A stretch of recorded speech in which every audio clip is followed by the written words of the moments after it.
జగన్ కేబినెట్లో మంచి ప్రయారిటీ ఉన్న ఇద్దరు మంత్రుల్లో బొత్స సత్యనారాయణ ఒకరు. రాజకీయంగా విజయనగరం జిల్లాలో పట్టున్న నేత కావటం, విజయనగరం జిల్లాలో టీడీపీ నేత అశోక్ గజపతిరాజు ప్రభావాన్ని చాలా వరకు తగ్గించగలగడంతో జగన్ ఆయనకు మంచి ప్రయారిటీ ఇస్తున్నారు. అదే కాకుండా కాపు సామాజిక వర్గానికి చెందిన నేత కావడం, జిల్లా మొత్తం ఆయన కుటుంబీకులే చాలా వరకు పదవుల్లో ఉండడంతో ఆయనకు ప్రయారిటీ దొరుకుతుంది. జగన్ కేబినెట్లో కీలకమైన విద్యాశాఖ ఆయన చేతిలోనే ఉంది. జగన్ ప్రతిష్టాత్మకంగా తీసుకున్న నాడు నేడు ప్రోగ్రాం విద్యాశాఖ పరిధిలోనే జరుగుతుంది. ఇప్పుడు బొత్స సత్యనారాయణ విజయనగరం జిల్లా నుండి విశాఖపట్నానికి ట్రాన్స్ఫర్ అవుతున్నారని వైసీపీలో వినిపిస్తుంది. బొత్స ప్రస్తుతం విజయనగరం జిల్లా చీపురుపల్లి నియోజకవర్గానికి ప్రాతినిధ్యం వహిస్తున్నారు. ఈసారి ఆయన విశాఖ జిల్లా భీమునిపట్నం నియోజకవర్గం నుండి పోటీ చేసే అవకాశాలు కనిపిస్తున్నాయి. బొత్స సతీమణి మాజీ ఎంపీ ఝాన్సీ వైఎస్ఆర్ కాంగ్రెస్లో విశాఖ లోక్సభ అభ్యర్థిగా అధిష్టానం ఎంపిక చేసింది. ఆమె ఇప్పటికే విశాఖ పార్లమెంటు పరిధిలో ప్రచారాన్ని ప్రారంభించి సన్నిహితులతో సమావేశాలు నిర్వహిస్తున్నారు.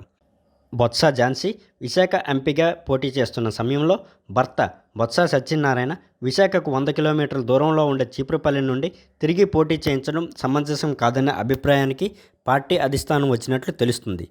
భార్యతో పాటు భర్త కూడా విశాఖ పార్లమెంటు పరిధిలోనే పోటీ చేయడం మంచిదనే అభిప్రాయానికి పార్టీ వచ్చింది. ఈ కారణంగా విజయనగరం జిల్లాను ఆనుకొని ఉన్న కాపు సామాజిక వర్గానికి చెందిన బలమైన భీమునిపట్నం ఎంపిక చేసినట్లు తెలుస్తుంది.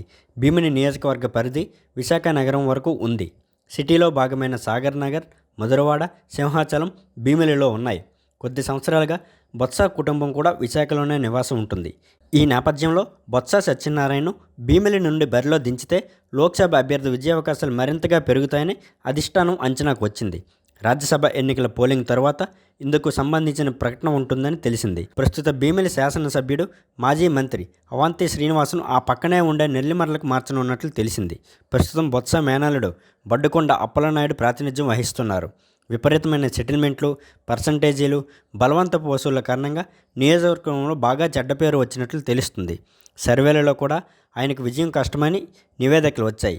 ఈ నేపథ్యంలో అవంతి శ్రీనివాసును అక్కడికి పంపించాలని అధిష్టానం ఒక నిర్ణయానికి వచ్చింది. ఆ నియోజకవర్గంలో బొత్స పలుకుబడి ఉందని, అవసరమైతే ఆయనతో ప్రచారం చేయించాలని నిర్ణయించినట్లు తెలిసింది.